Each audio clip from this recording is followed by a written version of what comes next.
J'oublierais presque que tout est parti d'un tir de policiers sur Naël.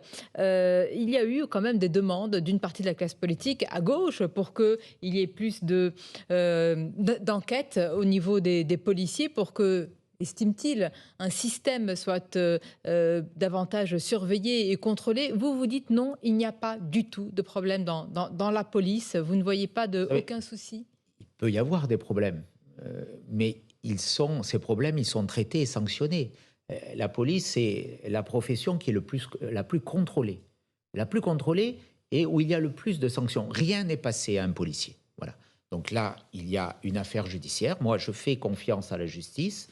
Je récuse les procès préalables. J'ai été de ceux qui ont participé à la rédaction de la loi de 2017 au sein de la commission des lois. J'ai fait partie de la commission après les attentats de 2015, parce que si on a modifié le cadre d'intervention des policiers, c'est notamment après les attentats de 2015 pour qu'ils puissent intervenir dans le cadre d'un périple meurtrier. Et on a redéfini les conditions. Il faut que la réponse, elle soit, l'action de l'utilisation d'une arme à feu, qu'elle soit proportionnée, qu'elle soit simultanée et qu'elle soit nécessaire. Et dans le cadre de la nécessité, il y a des conditions. Et il y a 5 conditions. La 4e de ces conditions, qui est dans le Code de la sécurité intérieure, c'est d'interrompre la course d'un véhicule qui est dangereux.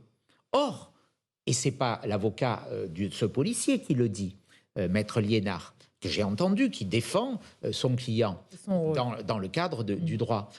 Le procureur de Nanterre, qu'est-ce qu'il a dit? Que la course du véhicule avait menacé préalablement un piéton et un cycliste. Donc cette voiture, telle qu'elle était conduite, elle était dangereuse. Et qu'il y a eu un refus d'obtempérer. Donc les tribunaux apprécieront. Mais je pense que la situation, elle est quand même plus complexe qu'on ne l'a dit au début, de façon sans doute un peu prématurée.